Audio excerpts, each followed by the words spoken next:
What's going on, everybody? Shane here with Vulgar Display Gaming, and today I'm joined with Eddie from the realms of metal in his fucking happy place in the woods of PA. What's going on, brother man? How are you? I'm good. How the hell you doing, dude? I'm doing good, man. I'm doing good. So here we are, and we're going to talk about something that I think near and dear to us all, if you're watching either of our channels. We are, as you can tell, huge metalheads, fucking punk fans, heavy music fans, and hockey fans. I don't have any Kings shit in the background here, but the Kings made the playoffs too, brother. Do they play today? They play tomorrow. Against the fucking Oilers. Islanders fucking lost game 1 yesterday. I saw that. Sorry. It's a game they could have easily have won too. Like, it just irritates the shit out of me. But yeah, we'll see how either of our teams do. You know, who knows? Maybe we'll match up. You know, that'd be fucking cool, right? I doubt it, but we'll see. Yeah, again, what we're here to talk about is the state of heavy music in general, whatever subgenre it may be. Because if you haven't noticed, in the past few years, there's a lot of legacy acts. You don't have as many new bands stepping up to the plate, you know, to replace the Metallicas or fucking what have you. As well as, how are these scenes? Like, what's the state of them? How do we see them? And from a generational standpoint, because Eddie's old as fuck, and I'm not. So I'm getting there, for sure. I'm just an asshole. Eddie, I just want to start off. Tell me what this shit means to you. It means everything to me. I mean, I've been a metalhead for 35 plus years, since I was fucking 12 years old, and even before that, I was a music fan, not really being a metalhead, just being a kid in a department store grabbing cassettes, Ozzy cassettes and Def Leppard cassettes and Rat cassettes and all kinds of shit. And, like I said it many times, 88, I became a metalhead, and Justice for All made me a metalhead. And I've been full fucking bore in this thing ever since, and it sucked me in. And I was a thrash fan first, and, I was... all those old thrash bands, discovering all those bands was a special time for me as a kid. And then a couple years later, we got into death metal, and that was another explosion for me. And I've, just evolved over the years. And like we were talking about before the video, like we were like hardened metalheads when we were kids, and that's the only thing we listened to. But as you get older, your tastes, change, and, you get a little, you want to experience different things, and you get into other genres, and so I'm a music fan all around. I really am. But of course, first and foremost, I'm a metalhead. So, of course. As for me, I have this similar thing. My dad introduced me to a lot of this heavy music. Same with my mom. They would always listen to Metallica, shit like that. Because, like, one of my dad's coolest stories was Metallica started down here in the South Bay where I'm at, and he was roadieing for another band, and he set up Lars Ulrich's drums at, like, this fucking backyard show or some shit, and that's like his coolest story. He's like, yeah, I was roadieing for this band, and fucking Metallica was there. I got to see him back in the day and set up his drums. I'm like, that's cool, awesome. It's one of those stories. But my dad introduced me to all this music. Same with my mom. My first ever heavy music album that I listened to in its full was Metallica's Garage Inc. And that was I did not know that was a covers fucking album. So I thought that was all original Metallica stuff. Right. And then you go down that rabbit hole, and they introduced me to all sorts of shit. There was like the Misfits on there. You had Budgies, some new wave, all this new wave of British heavy metal stuff. Even fucking Bob Seger. I did not like Bob Seger though. That's what didn't pan out. I was like, oh, the Metallica version's cooler. Yeah. But it just stuck with me in a sense of I relate to heavy music, whether it be punk, hardcore, thrash metal, death metal. All of this has become just a sense of my feelings, how I express myself. Whenever I'm angry, I'll listen to, fucking Cannibal Corpse or Slayer, shit like that, and it helps me decompress. This music is therapeutic. Going to shows can be, enlightening. Like, you're like, holy shit, like, just that feeling of the live music, the camaraderie of this music, I feel brings us together, and I feel like we have the best fans out of any genre. And I can personally say that because I did go to 2 raves when I was a kid. I was like, all my friends were into that shit. So I went into that. Ain't for me, so I can knock it. Not my kind of fucking thing. But I don't see a lot of these pop artists. I don't see Taylor Swift tour shirts, or I don't even see Taylor Swift tattoos. Nobody's carving, fucking NSYNC into their forearms like they are with Slayer. It's a pop. It's fad. Exactly. It's a fad. I can't see some of the top whatever artists doing a 50-year anniversary fucking tour, But I can see is, Metallica's done 40 years. Kiss, they just wrapped up their 15th reunion tour, or farewell tour, But all of this kind of music is generational. And one thing I will say, Shane, this music, it's kind of like an old friend, Mm-hmm. It's always there, it's with you through your life, through the good, through the bad, and it's the constant in the background, and it's just, it's the backdrop to our lives. I say it all the time on the channel. Exactly. And for you, to our age differences, you got to discover these bands, which is a lot more exciting. For me, it's exciting because I'm like, wow, look at this band. Oh shit, they have like 15 albums I gotta listen to. That's cool. As opposed to you were waiting for each album to come out, and you got to experience that. I kind of started in the middle, Yeah, so with Injustice for All, 88, once I found out about these bands, I didn't have to go back too far. Mm-hmm. Maybe like 3 or 4 records at the most. So, but that's the good thing, and we could talk about how we grew up watching some of these bands, how we saw the scenes evolve, because the scenes have definitely fucking changed, I feel. Yeah. Me, like I said, I can go to any show by myself and I have friends there. I can either make a friend. I wear a fucking t-shirt even when I'm out in town, and people like, look, I'm wearing a Death Doll shirt, and they're like, dude, you fucking saw Death Doll, like some of the members of Death, I get those, or my Maiden hat. They're like, oh, dude, I saw him back here, When we wear our band shirts, our tour shirts, somebody almost fucking daily will stop me to say something, The most unexpected people that in society you would see, like, if I had a dude in a suit be like, oh, dude, I was, saw that back then, and I'm like, oh, shit. I had a cop actually pull me over and start talking metal with me one time. He actually turned out to be a cool fucking dude, so. There you go. He got off. He didn't have to blow him. And did not give me a ticket. So let's go back. You step back in your time capsule when fucking dinosaurs roam the earth here, and tell us how was the scene going to these shows back then? Well, I mean, I didn't go to my first show until 1990, and that was Motley Crue on the Dr. Feelgood tour. That was my first really big show. And with Dr. Feelgood, Motley Crue was on top of the world, man. It was a huge record for them. And I have fond memories of that. And my next big show was the Clash of the Titans in 1991. Damn. That was Megadeth, Slayer, and Anthrax with Alice in Chains. And Death Angel was supposed to open that tour, but they got into that horrible bus accident, that van accident. If you remember reading about that, it was terrible, and they couldn't do it. So they got like Alice in Chains at the last second. And those are really my first 2 big shows. And then I did see a club show in 91. I saw Immolation on Dawn of Possession in a club. That was fucking, just blew my doors off. Like, we got there early to the venue that night. And it was a bar, but it was all ages. And we actually got to hear them sound check. So I remember them plugging in for sound check and just being blown away by the sound that came through those amps. Like, just, And, the cover of Dawn of Possession, everybody knows what it is. It's with the angels and the demons, right? Evil as fuck. And I felt like I was, like, stepping into hell that night. It was great, Like, I just felt like I was a part of something, And, been a fan ever since. And, those are some of the earliest memories that I have going to shows, Yeah, as for me, my first ever show was Ozfest 2007. And that was the Free Fest. And that's when, like, I had a broken fucking arm, and, like, my dad took me with my uncle and my aunt, and then, like, my dad, he's like an old school metalhead. He didn't know fucking half the bands on that bill. He just knew Ozzy.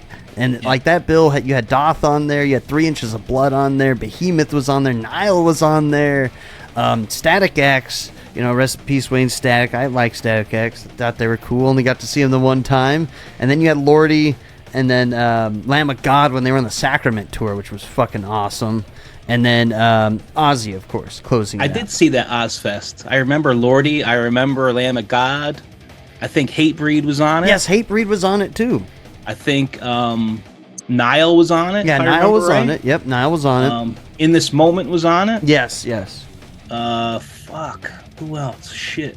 It was. I thought I was gonna say Fear Factory, but I don't think they were on it. But I think that was about it. But I got to see 3 Inches of Blood, which was awesome. Like all these killer bands, and I had a gimp arm. I'm fucking walking around broken, and then my dad was like, "Fucking, let's go see this band." He's like, "Who the fuck are these guys?" And it was Behemoth. He walked straight up, fucking to the front, and he's like, "Fuck, come on," you know. My dad's just all rocking. I was like, "These guys fucking rule." I'm like, "Wah!" You know, I'm like terrified as like 13 years old, you know. But that's how my dad was, and like he just loved all that shit. But this Ozfest out here, it sucked because I didn't get to see Ozzy because my dad has bad asthma, and they started all these fucking fires, and he couldn't fucking breathe, so we had to leave. Oh, shit. You know, he said, "Sorry, I can't." He was like pretty much dying, and we had to leave. He tried hanging, but anyway, it's just that stuck with me. Seeing all these like extreme bands for the first bands I've ever seen live, like I was like, "Oh, fucking!" Like going back to that Clash of the Titans show that I was telling you about in 1991, I worshipped fucking Megadeth. I mean, it was Megadeth, Slayer, and Anthrax, right? I worshipped all those bands, but I worshipped Megadeth. You know, they were on Rust in Peace. You know, you remember the videos of Hangar 18 and Holy Wars. You know, right? So at the show, we didn't know who was going to go on first, who was going to headline. Because I guess it was a co-headlining thing after Alice in Chains. So as they were bringing the stuff out, I could see Nick Menz's drum set. So I knew it was Megadeth going on next. And I was, you know, I wasn't too far from the front of the stage. So seeing Megadeth set up and have them be like my favorite band at the time, I was 16 years old. And then seeing Mustaine walk out, right, in his fucking bullet belt, you know how he wore the bullet belt back then, just full of piss and vinegar. You know, Megadeth playing, they were touring for Rust in Peace, so they only had the 4 records at that point. All classics they're playing. That was like the fucking best shit.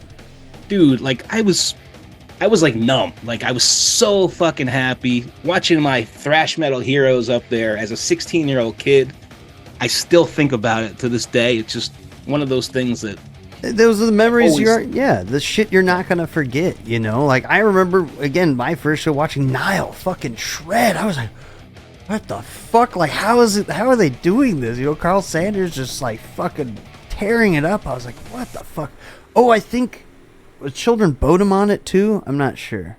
Might have. I don't know. Anyway, but then after that, I'm trying to remember my next show after that. I think I went and saw Van Halen when they got back together. That was at the Staples Center. That's when David came back. That was cool. So I got to see Eddie. I got to see Van Halen twice at least. Once for me with Hagar, and that's it. Oh man, I'm not a Van Hagar fan. You know, huh? No. I like David Lee Roth a little bit better. I like Hagar by himself, but not with Van Halen. It's weird. You know, I like the old Montrose stuff, and then, you know, fucking Can't Drive 55. But then going... I love the Hagar stuff. I really do.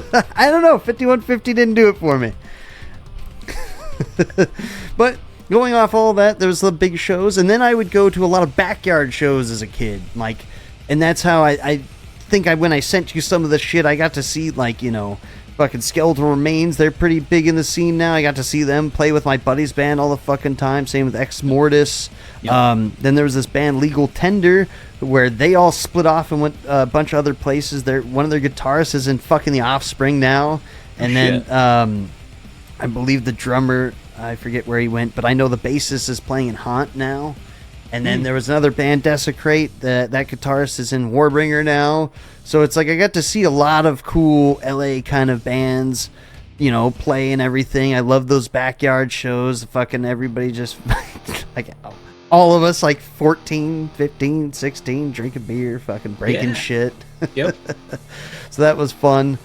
But going off of that, going into other bigger shows, then I went to, like, you know, Danzig. He had the Blacks of the Black tour. Went to that. Got to see Gwar in 2008 for my first time.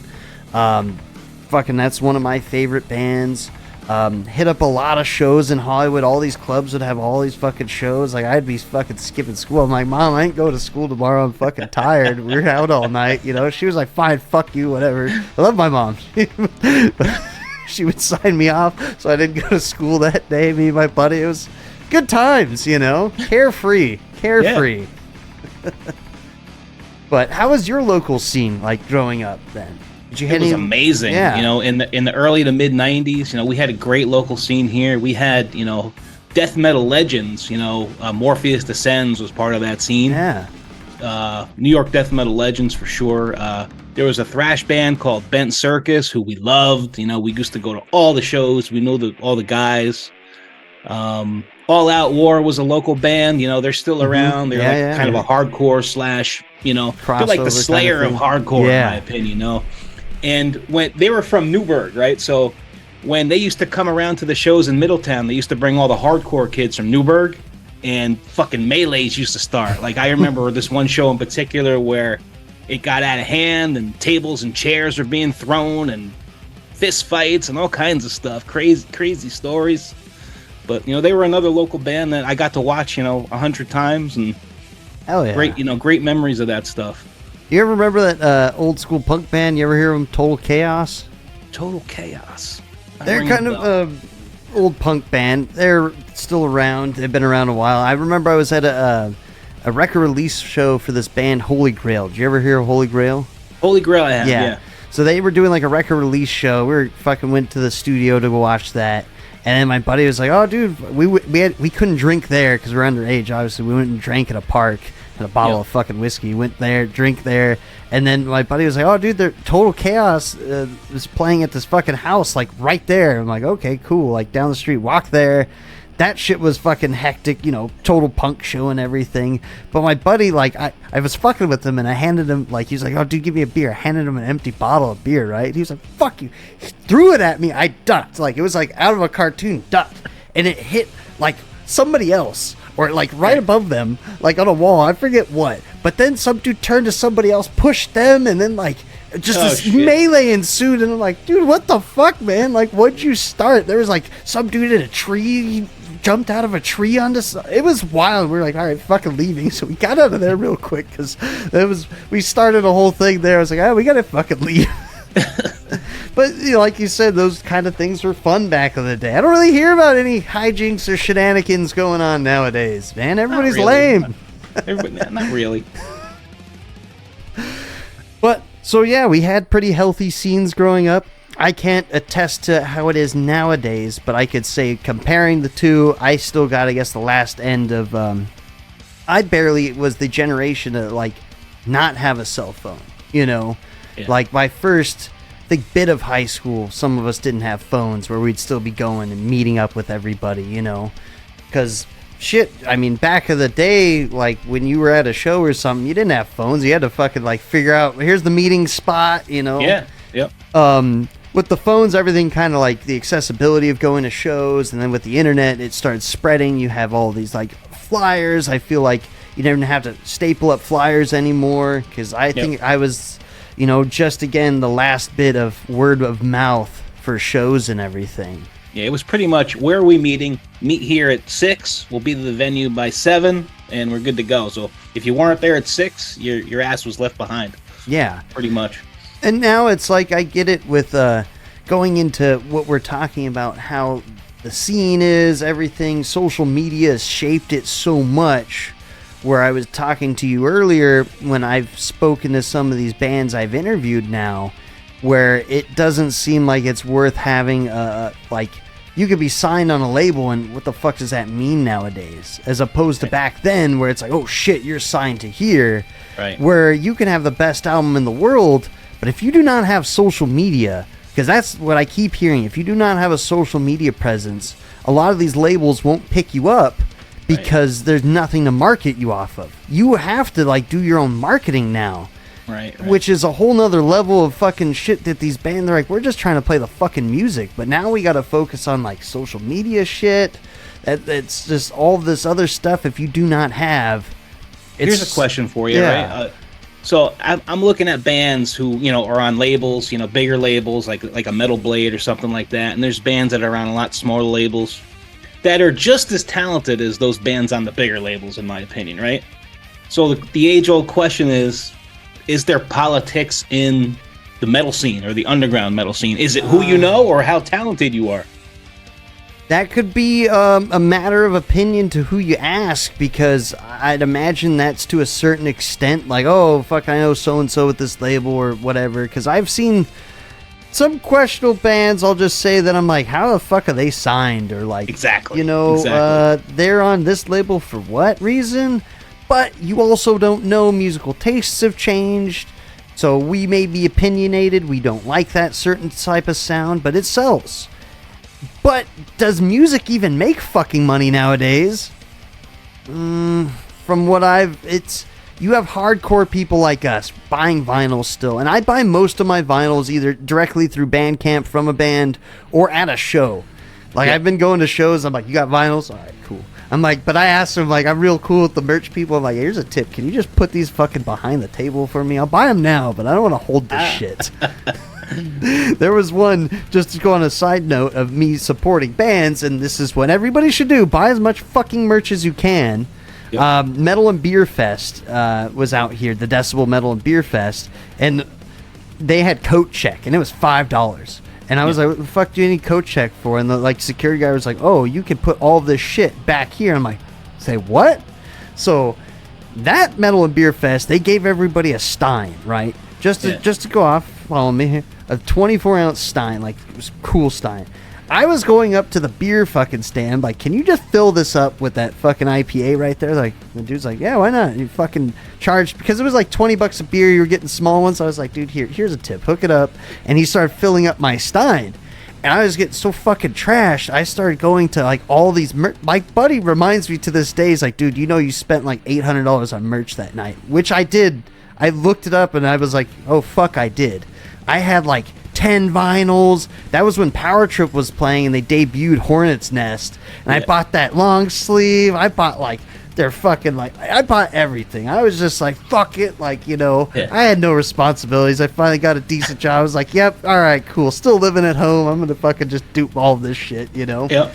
But yeah, so there was a big pile of merch walking out with, but everybody needs to go buy as much merch as they can. Because if you got good merch, that's how these bands make money nowadays. And you know what? If I'm a diehard fan, I'm going to buy whatever that band has, no matter what it is, just to support them, So that's just the way I feel. Fuck, I was watching, you ever hear of Cannabis Corpse? Yes. The parody of Cannibal Corpse. Is that the guy from Municipal Waste? Yes, right? yes. Yeah. Landfill. That's his band. I fucking bought, I bought it on CD, I bought it on cassette, I bought it on vinyl. We were all fucking hammered, and I was probably high too at the time when I was still smoking. And then my buddy comes down, he's like, dude, he showed me the picture recently because it was a very long time ago. He's like, dude, we even had the fucking merch guy in the picture. We're like, come on, take a picture. Like, you're cool. I've got 4 different versions of Vincent Crowley's Beyond Acheron. I've got 2 CD versions. I got the cassette version. Whatever I can get my hands on, I've been trying to get. Right? Just the way I am. Yeah, but that's what I'm saying. So this is what keeps this scene alive. People like us, hardcore collectors, buying the merch, supporting these bands. Like, I only wear pretty much tour shirts, but this is why we are metalheads. We like all this shit. I love collecting. I like supporting these bands. Plus, we realize, guys like us, we know that that's how these bands make their bread and butter, by touring and selling merch, So it's... And some of these bands tour a fucking lot. Yep. And we were talking earlier, if you haven't noticed, a lot of these bands do shorter tours, like a month here, a month there. It's not like back in the day when your era, where bands would go on a fucking year-long tour or something, or like months-long tour across the states, and like, oh shit, they're hitting everything. Right. Now it's... From when I've talked to some of these legendary bands and everything, there's some of these guys where you're like, fuck, like, they all have normal jobs. Yeah. They can't take as much time off. Yep, it seems like they hit a certain section. Like, maybe they'll do, the East Coast and on one tour, and, the Midwest, and then the West Coast, and, to try and be as efficient as possible. And this all goes into what we were talking to, what do you think some of the big arena acts are? It just seems like it's all legacy acts. And, it really is, you know. And how we haven't seen... All right, in your time, you could see a band in a club, and then all of a sudden, months later, like, holy shit, they're already on the arena circuit, at least opening for the bigger bands. You know, for my example, is my dad told me all the time, because he grew up Sunset Strip, he was up and down that motherfucker, and he was like, dude, I used to see Guns N' Roses when they fucking sucked. And I was like, dude, these guys fucking blow, because they would come out loaded all the time. Yeah. Then he saw them opening for somebody, he's like, what the fuck? These are the guys that sucked at the club, and then they were good, and he was like, holy shit, they got good all of a sudden, you know? Yeah. But it was a little bit before my time, but you said it before the video. Metallica on Master of Puppets opening for Ozzy on the Ultimate Sin tour, and you know, look what Metallica eventually became. That's what I'm saying. It's just like, what the fuck? Like, where are those bands in heavy music nowadays? It seems like it's so much harder. We're, at least, I will say for me, I grew up in a time where I was getting access to the internet, so there was like so many demos available, so much, like that was awesome. Like, you were the days of tape trading, you probably remember all of that. You'd have to trade physical copies, or if you hear a song on the radio, you're like, who the fuck was that, you know? Yeah. But now, with the advent of the internet, we're so connected, there's so much more music out there, but there's so much more fucking music out there. How do you sift through this all? And how do these bands even get signed? It's just so much fucking harder. Yeah. It's a blessing and a curse almost. Yeah, and right now there's so much out there. Like, I could literally go on Bandcamp and just type in, you know, search heavy metal or death metal, and you'll find something metal. That's cool. I'll find, you know, 20 bands I've never even heard of before. You know, there's so much to listen to, so much to discover. And it's just to that point, what bands are coming up right now? I haven't seen the rise. When it comes to arenas, I mean, I would put like probably Metallica and Iron Maiden, like you said, probably on another level, because they do stadiums. But those are legacy acts though at this point. They are. But like the ones that are maybe below that, you know, you have the Judas Priest, they're doing arenas, you know, you have I still consider them a legacy act. Judas Priest. Yeah.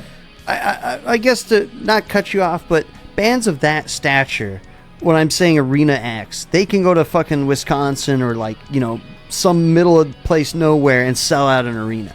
Yep.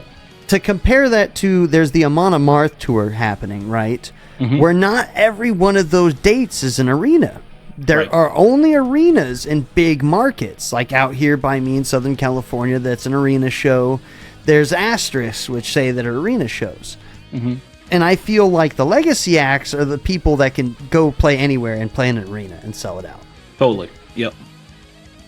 So I don't see, I guess for newer bands, there's Ghost, but Ghost has still been around a long time. Yeah, Ghost was definitely on my list. I mean, they seem to get bigger and bigger with every record they put out, you know, and with Impera, it was really a very poppy record, you know, very much more accessible than their older stuff. And, you know, an album like that is going to make that band explode. Like, I saw Ghost in a club years ago. Same here. I mean, you couldn't fucking move in the club. It was packed as hell. But I have not seen them since then. But if they came around to an arena, I would definitely go for sure. And I love Ghost. So that Ghost is another band that they have done arena shows. But they're not doing arena shows in every market. Right. So it's just hard to say... What is the newest band? I will tell an example is, have you heard of the band Sleep Token? I have not. Sleep Token, they've gotten really big. I'm not into them, but that is probably the best example. Check them out in heavy music today that started off playing like, I don't even think they played a fucking show yet, and they were like getting really big over like the pandemic and everything, and then they played the O2 Arena because they're from the UK. Where it was like a matter of like months from like maybe a club show here and there to a fucking arena. No kidding. To where I'm going to see them next weekend at a big festival in Vegas. They're headlining that. My chick really wants to see them, so we'll go fucking watch them, you know. But that's probably one of those bigger bands. It's a lot of the metalcore, I think, is mainstream for subgenres. Thrash is making a comeback, but I feel like that's still an underground kind of genre. I mean, I can't really consider Metallica thrash metal anymore, really, you know. It's almost dad rock, you know, for me. Pretty much. I'll still go see them though. I'm just saying, that's like my guilty pleasure. I love Metallica. Like, hey man, like, I won't listen to Fuel, but I'll watch it live and I'll sing along to that shit, you know. But has there been any other bands that you can say, or what do you think, out of all these billions of subgenres across all this, what do you think probably the top genre of heavy music is right now? Because there's a billion of them now. I mean, I guess that all the new metal stuff is still going strong, right? I mean, they attract a lot of people. But even that's old. Like Korn and Limp Bizkit and all that stuff. Like, I like Disturbed, Korn, I guess. Yeah, but Five Finger Death Punch is anotot big one that I don't like them though. I don't like them either. But they are a big draw, you know. They are. I would say Pantera is probably a big draw right now. You know. Oh, that's huge draw. You know, whether you consider it a tribute or a reunion, a lot of people are very opinionated on it. Hell yeah. I've seen them twice on it. And I thought they're fucking great. You know. Yeah. They're all talented players for sure. You know. I feel like Charlie and Zach. You know? Yeah, I feel like they picked the best people to do it. Yeah. Like two of the brothers' friends. And guys who really care about the legacy of the band too. Yes, you know, that makes a difference. So that's cool. I will say this too, going off of all of this, the biggest bands, whatever we're talking about, there has been the resurgence of a lot of dormant bands, which is fucking awesome, because I never thought I'd be able to see Sacred Reich, Violence, Morbid Saint, fucking Ex-Hoarder, so I will say there is a comeback in the thrash genre right there, you know, which is fucking awesome. And those bands, I guess you could consider them legacy. They're selling bigger clubs, you know, some bigger bills. They're going on more tours. They're coming out with, all of them have new albums that have come out in the past few years. And well deserved too. Love it. Love to see that stuff. So I guess let's go off of trends. All these trends are coming back around. So I will say thrash is getting more popular. I am seeing a lot of newer, like, thrash bands. What genre do you think is becoming a resurgence besides thrash? Is there any? Like a resurgence? I mean, I think death metal is just solid as fuck these days. If I compare death metal to thrash metal right now in 2024, I think death metal blows thrash metal's doors off, to be honest with you. I think there's so many newer, good death metal bands, like a band like Frozen Soul. Oh, yes. You know, bands like that are, you know, flying the flag, you know, for death metal in this generation. And then you got, you know, all the old school guys are still doing it too. Like, we're going to see Dismember in a couple months. I know. All the old school bands are still doing it. Immolation's still doing it. You know, like, I love death metal as a genre now. More than any other genre, I think. And like you said, death metal is fucking really solid right now. With you know, I think Frozen Soul is probably one of the biggest newer death metal bands, and then you have like Sanguisuzubog, fucking you have 200 Stab Wounds, shit like that. That's getting really popular. Creeping Death. So they're not to say that there aren't bands. But do you think any of these newer bands are going to hit the same heights as these legacy acts? I really do. Like, as time goes on, I mean, I compare Frozen Soul to a band maybe like Obituary, right? So how long did it take Obituary to kind of reach that cult status? I mean, they formed in what, the late 80s? Like 80s, 88, 89, I think. Right? When did Obituary actually become this cult status band? You know, maybe, you know, 2010, maybe earlier than that. I don't know. True. But like, if Frozen Soul keeps going, that's kind of what I foresee for them, to be in like that Obituary type of, you know, like how people consider a cult band. You know what I mean? Like taking up the mantle of almost. I think Cannibal Corpse, it's safe to say, is probably the biggest, most mainstream death metal band. Right. I think that's safe to say because they sell out actually like big fucking venues. Like, they are the hardest working motherfucking band ever. Like, they're constantly touring, constantly putting out records. Yes. So you could say that, but again, how long has Cannibal Corpse been around? I know. You know, I guess let's go off of each genre. I say Frozen Soul and the other newer bands are some of the biggest leaders of the new death metal wave. What do you would say is for I'll go off of black metal. I was never a real black metal guy, but this American wave of black metal is just fucking phenomenal right now. I just a band have like to say Holder. that. I was going to talk about Holder for a little. You know, yes. they're from I just saw 'em. Washington. Yeah. Their new record is Verses and Oath, really fucking good. Like that's a band. They're a newer band. They formed in 2018, I think. But that could be a band that could be really big, 10 years down the road. Oh, I think they're big now. I mean, they're sort of trendy right now. They're headlining like shows. They just did the Decibel really good. black metal show. Really good. Necrofire. You heard of Necrofire? I have. Yep. Yeah, I've seen them a few times now. Christian Larson is fucking also in another band, Night Cobra, because he also puts on the whole Hell's Heroes Festival, which is one of the best festivals in the States right now. Everybody should go out and check that out. But who I wanted to talk about too is Abath from Immortal. His solo stuff. To me, Abath is huge right now. Oh yes. And he's sort of like the Ozzy Osbourne of black metal. Like when you think of Ozzy and heavy metal, I think of Abath and black metal. He's fucking goofy and he's funny. He's awesome. Yeah, he's so awesome. I met him once. He's a super nice fucking dude. Yes, down to earth, and he's kind of got that cult status now. Like picture him, 5 years, 10 down the road, he could be really big, like almost not Ozzy big, but still he's been around. Big. He's been around a minute. Yeah, he's a legend. Yeah, he's a legend. Going off of the more American black metal stuff, I think Wayfarer, they hit Decibel's top 40 list at I think number 4 last year.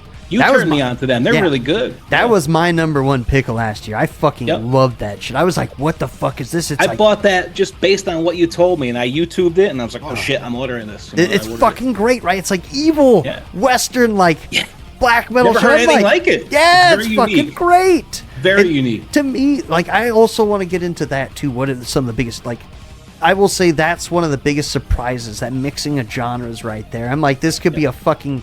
this would be like playing in a metal John Wayne movie or something. It could score a soundtrack. I don't know. It's that fucking good. I fucking loved it. American Western black metal, great. But then you just have Black Braid, Lampa Murmur, where you have these one-man projects that they're just getting, really good backing bands, probably some of their friends and buddies, but they're writing everything. Yeah. So I'm not to say, again, this video isn't saying rock's dead, all this shit's dead. We're just examining this as a whole to highlight what do we see the future of our scenes and genres going, So what do you think about, I think we covered thrash, we covered death metal, covered black metal. What about hardcore? How's that scene doing? I'm kind of out of this loop on hardcore. I just know some of the more legacy acts. I can't tell you that I'm up on all the new hardcore stuff. I'm really not. I listen to the classics. I listen to Agnostic Front and Madball and Biohazard and all that stuff. Fucking rest in peace to Eddie from Leeway. Yeah, I heard about that yesterday. Actually, it was Barry from That Goat Metal Show texted me. Did you hear? I was like, fuck. Yeah, it's terrible news. Yeah, I will say for hardcore, I guess, consider Knock Loose. I'd say they're kind of hitting that hardcore, metallic hardcore. They're one of the more popular ones for sure. I love Knock Loose. I've seen them play at small clubs, and now they're fucking headlining festivals and shit. Right. Yeah. I'll say there's more crossover, kind of Jesus Piece. You ever heard of them? They're pretty good. Yes. They just put a record out, right? Yeah. Jesus Piece. That was on my list for last year too. Mm-hmm. Turnstile's gotten really big. I would consider them, they were kind of the hardcore crossover kind of shit, but they're kind of poppy at the same time. They're hitting, it's weird. When I go to a Turnstile show, it was a lot of people that I'm like, this fucking starting to look like Coachella out here. What the fuck, But which is great. I fucking wish them all the success. I think it's awesome when bands like that start to break through, or Knock Loose even played fucking Coachella, I think. So it's when heavy music gets that kind of exposure, I hate it when people are they're selling out. I'm like, no, fucking more power to them, Yeah. So as far as younger bands who I'm excited about, Necrot, I know you just Necrot, had yes, that album. I've been listening to it all week. So they're just getting better and better. And that's another band who I think can get, Yes, they're doing fucking great. Necrot is awesome. I'm gonna see them. The sky's the limit for that band. I really do. And their fucking frontman, Luca's the nicest dude ever. I had the pleasure of talking to him. And it's funny, like, I was asking him, what was your profound experience with music? What was the first band you ever seen? His first ever show was Green Day. So, without Green Day, there would be no Necrot. That's great. I was teasing him about that, But I bet a band like Drain from California, I fucking love right? Drain. I know you do, and so do I. I think that's a band that can carry that crossover torch. Yes, and you're hitting the hardcore scene, you're hitting the metal scene. Fuck, man, Drain's so good. There's another one from Massachusetts called High Command. You ever hear of them? No.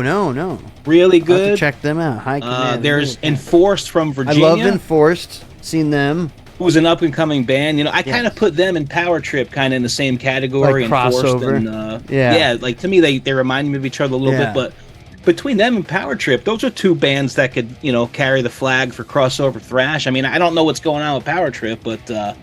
So they got back together and they have, because Fugitive, Fugitive, right? Fugitive's another fucking killer band.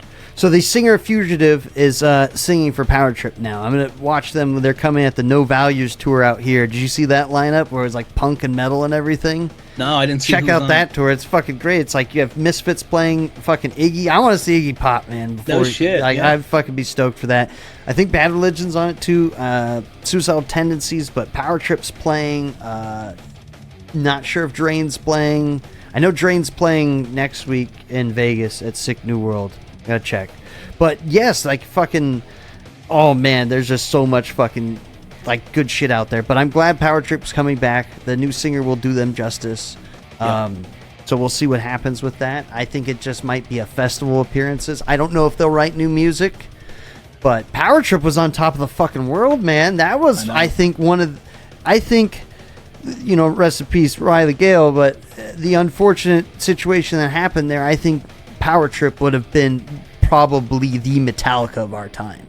My time, agree, I think they could have achieved Pantera kind of status. I really do. Pantera, because their fucking riffs. I was at a fucking hockey game. They started playing fucking Nightmare Logic, that riff over the fucking speaker. I was what the fuck, and I was like, that's awesome, Yeah. So there's how about Dead Heat? From Dead Heat's cool. I've seen them. Another one. Dead Heat's great. Yep. There's just, again, all these up-and-coming bands that we hope they continue to achieve that status because they're just fucking killing it. And again, these are a lot of new sounds. Yeah. They're not just rehashing shit either, Skeletal Remains, Shane, for death metal be another one. Yep. Like I said, Skeletal Remains is great. Like I said, I saw them in their infancy when those motherfuckers worked hard.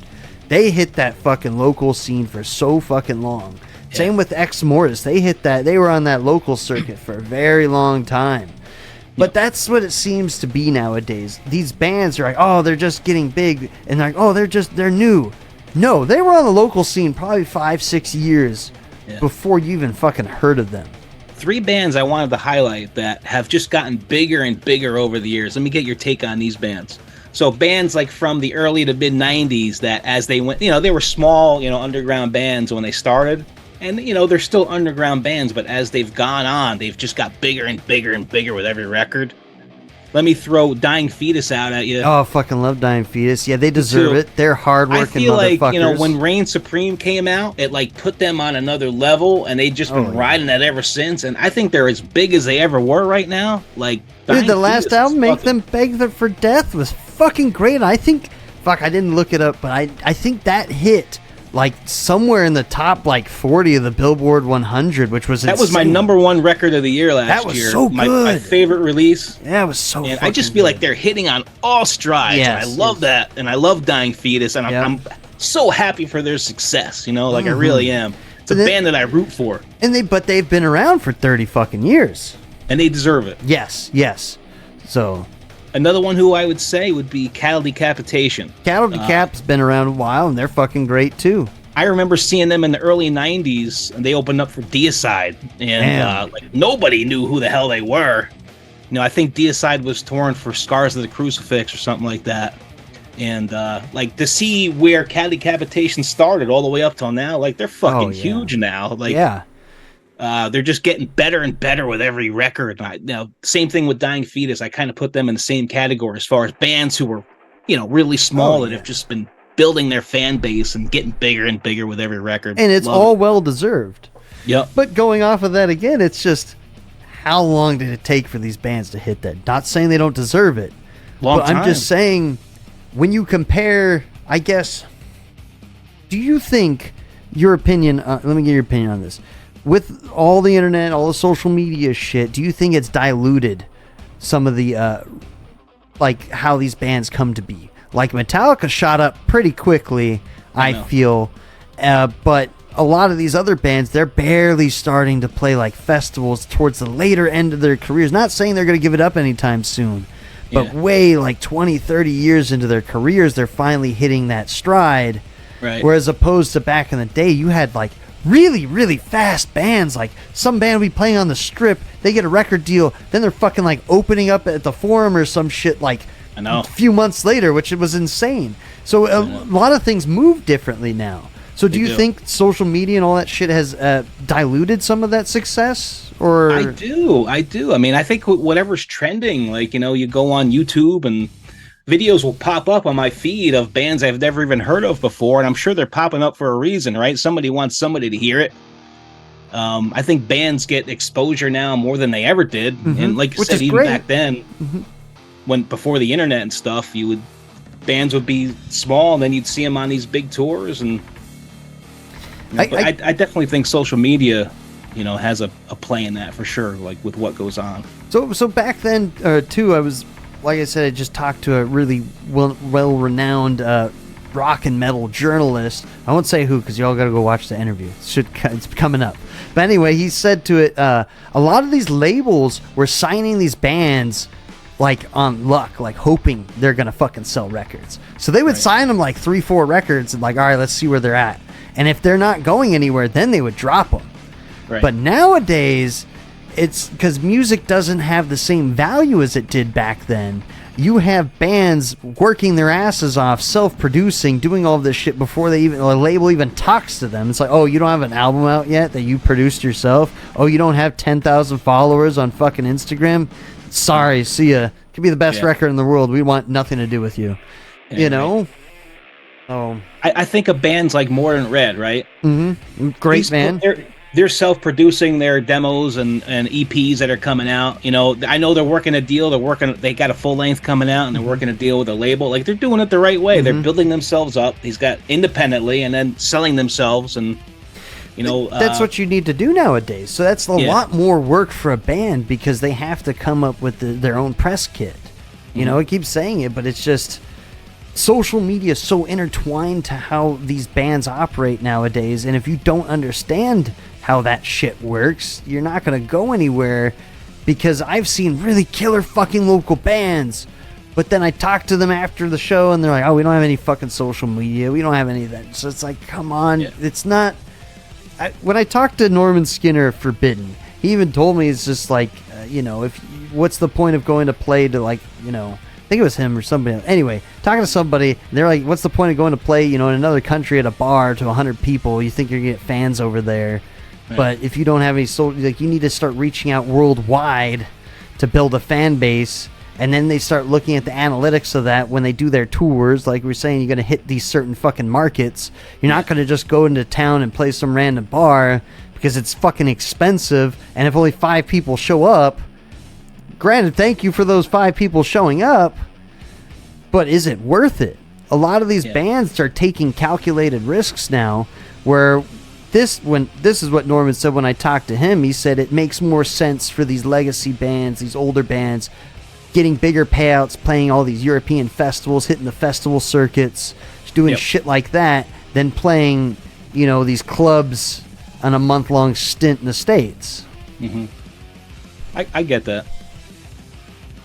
So it's like, just for me personally, bands have to hit the big markets, but I think that it's also important that they hit the smaller markets, because you're going to get to see, fans are going to get to see you that wouldn't go to the bigger markets, who don't live near the bigger markets. So I really think it's important for bands to do that, because if I can't see a band live, then I'm probably not going to be as big of a fan as I would if I did see them. You know what I mean? I think it's important for them to hit those smaller places. Again, it's just so hard, though, for some of these bands.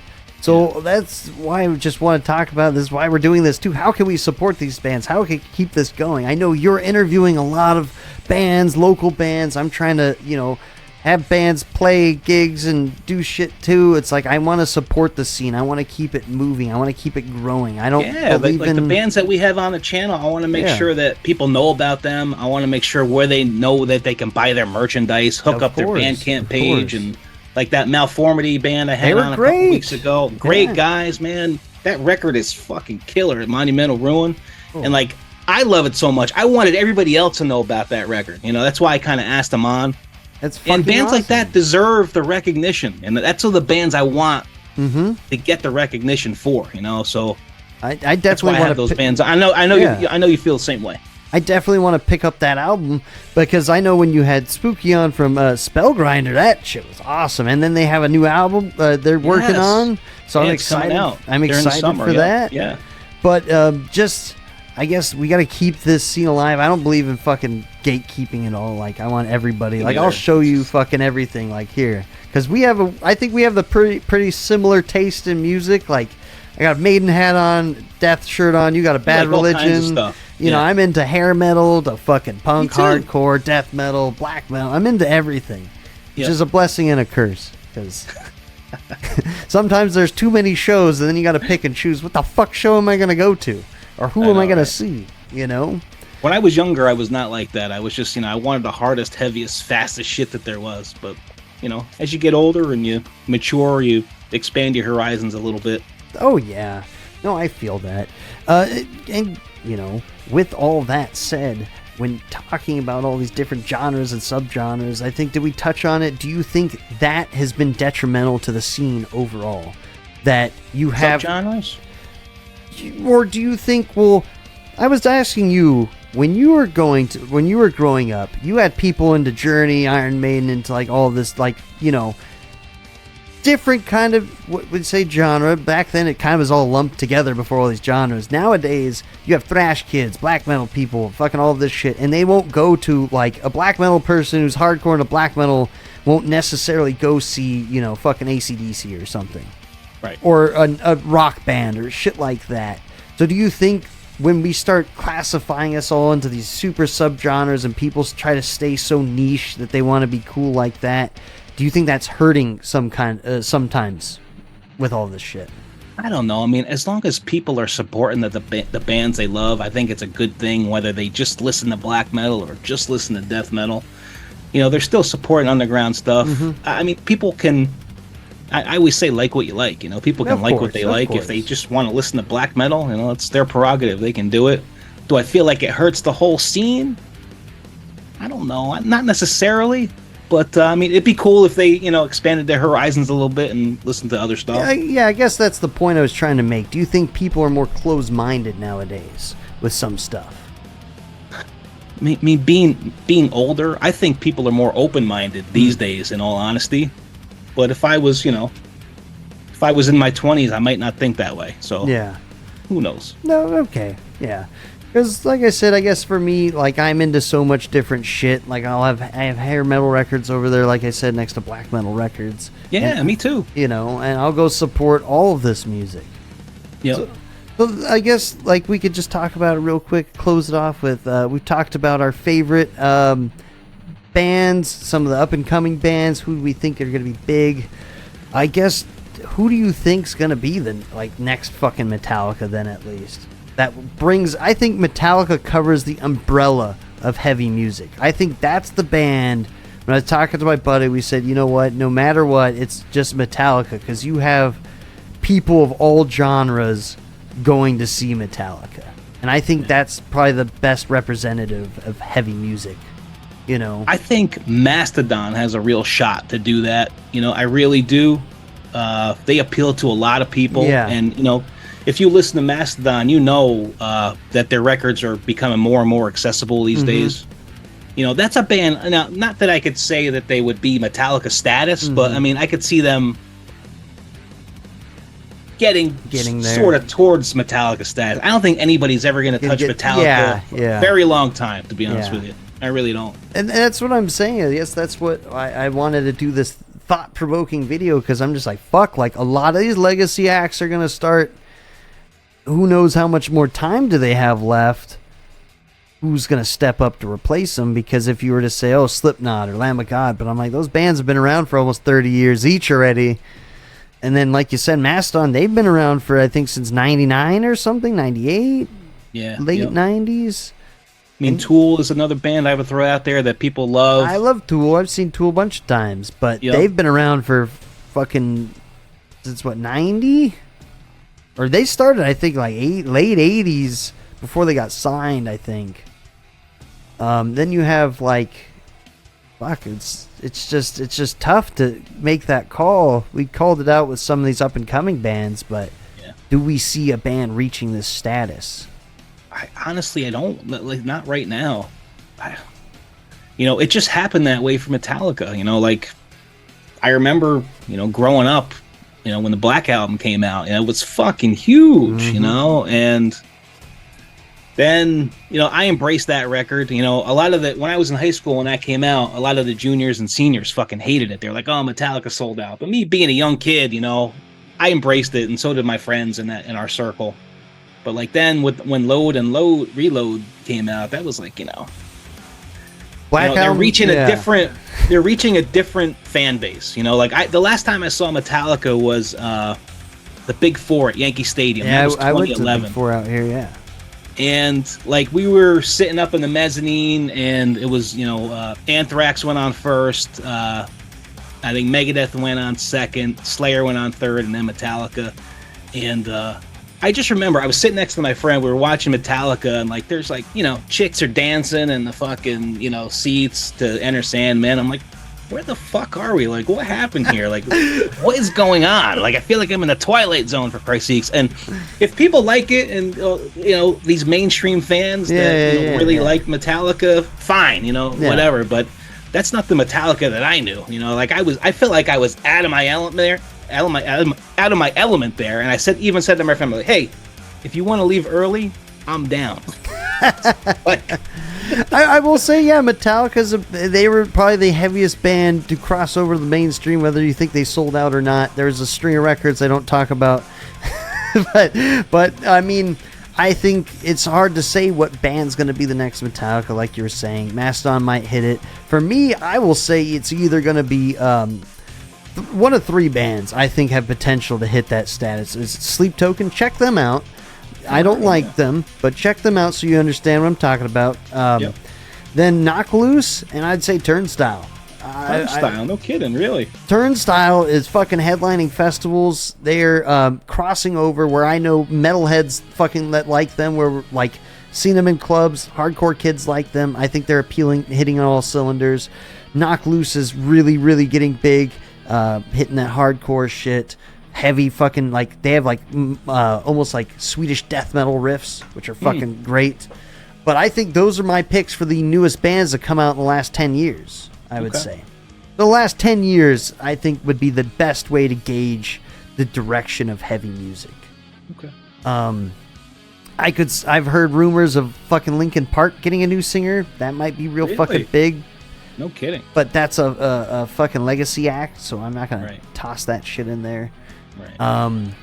I those are my picks for some of the biggest bands, and then I will say in the heavier world, like we mentioned earlier, Frozen Soul. I think for some reason they're hitting on, like, they're crossing over, and a lot of people are getting into heavier music. So I will say, I'd throw Midnight in there too. Oh, Midnight, they work fucking hard. They're touring. A really big following. Athanar, that motherfucker is touring all the fucking time, dude. Hell yeah. I love Midnight. I've seen a bunch of times. Great songwriters too. Yes, everything they put out is gold for me, pretty much. You hear any of the Motorhead stuff he did, White Spade? No, I didn't hear it. Yeah. He did like Motorhead stuff. It was like his tribute, really cool. So yeah, there's another one called Bewitcher from Oregon too. I've seen them. Really open up for Exhumed. Yeah, they were really cool. So yeah, like I think going into this video, I had a little bit of a doubt of like where everything's heading, but then when we talk about this and how excited we are, and then mentioning all these bands, I think heavy music in general is alive and well. I don't know much about I can't talk about punk. I love punk too, but there hasn't been any new punk bands that I've heard recently that have been like, holy shit, you know, that's a legacy genre right there. And nothing's been blowing me out of the water. I mean, yeah, I think that's a legacy genre because, like I said, I'm going to hit that No Values tour, and that's got like fucking every punk band on there, like Adolescence, TSOL, but then it's just like they're all like fucking over 30 years old. So, yeah. So I guess, how about some of the local bands in your area? Is there anything you want to shout out? Let's go off and like give some shout outs to some good local bands. Keep this all nice and healthy. I have seen some local bands that have been good opening up for, there's a local venue by me not too far away that I go to. They have like a lot of tribute bands there and stuff. And I have seen some decent local bands, but I got to be honest with you, I can't remember the names of half of them. You know, but all I can say is some of them have been pretty good and others, you know, not so good. But, you know, there's a band that I interviewed on here called Low Fiction. Yeah, they're cool. A local band, Low very Fiction, cool, very yeah. unique. Shout out to those guys. Really cool stuff. Oh, I will say another band I want to shout out that I just recently discovered is Ozorn. Have you heard of them? No. Yeah, like fucking really slow kind of stoner doomy shit. Check out Ozorn. They're fucking cool. But I'll give some shout outs to some local bands that I think are up and coming. Mortal Wound, great death metal band. Check them out. They just fucking went on tour with Violence and Exhorder from LA. They're finally starting to get on some bigger tours, which is awesome. Skulls, a death doom band. They're from LA as well. If you like kind of harsher vocals with your slowy doomy riffs. Mourn, really good death doom band as well. Teeth, more like almost like death metal, but kind of grindcore-ish. Definitely check out Teeth. Let's see, I had another fucking band ready to roll. Oh, the bands I'm going to have, like I was telling you, I'm going to have a live stream coming up May 4th with the Sumerian, Satan's Grasp, and Rut. And I interviewed Rut, classic death metal. So I'm trying to do, as we both are, trying to help out as many local bands as we can. I want to shout out, whenever I get a chance, talk about some of these fucking great bands. And yes, any bands you want, you figure out later, we'll put them down in the links below. I'll put that out there too. Is there anything else you want to say about our fucking wonderful genre of music, the shit we love? No, man, this was a cool discussion. You know, just putting these bands out there and seeing who has the potential to be really big. Just talking about that, I think, is a fun thing to talk about. And you know, all I can say is we'll see what happens. You know, I mean, I hope that a band like Ghost could achieve a Metallica status one day. You know, do I see it happening? They're a big band, yes. Do I see them hit Metallica status? Probably not. But be fun to watch anyway. So I guess I'll close out with this real quick. When you mention Ghost, do you think they're going to get poppier and more accessible? Or do you think... Yeah, okay. See, that's what I do. I think Tobias Forge wants as much success as possible. Which is no problem with that. No fucking problem with that. I don't have a problem with either. As long as his songs are good. Like I said, Impera was a brilliant record. Amazing songs on that. Just great songwriting. I love that record. I really do. I'm looking forward to more Ghost stuff. Oh, another fucking killer band you got to check out. Castle Rat. Check out fucking Castle Rat. They're from New York. You might have a better chance of seeing them than I ever would. But fucking really good doomy kind of 70s psychedelic shit. I'll close off with this too. Another resurgence in genres. I see a lot of bands circling back to that 70s kind of hard rock sound. Right. Like Witch Hazel. Check out Witch Hazel too. That's a fucking great band. Okay. Now I'm like talking about all the shit where it's like I'm excited for the future of heavy music. Not to necessarily, I guess, let's end off with a question. Do we even need another Metallica? No. Yeah. I don't think so. Yeah. So, Eddie, I've had a fucking blast talking to you. This has been fucking fun. I'm sorry I ramble and talk too much sometimes. Always a blast hanging out with you, Shane, for sure, man.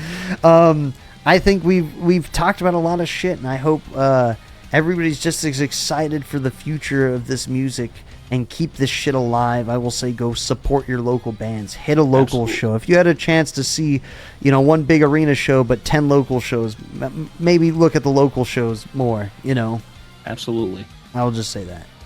So, till next time, everybody, take it easy, stay fucking heavy. Later. See you guys real soon.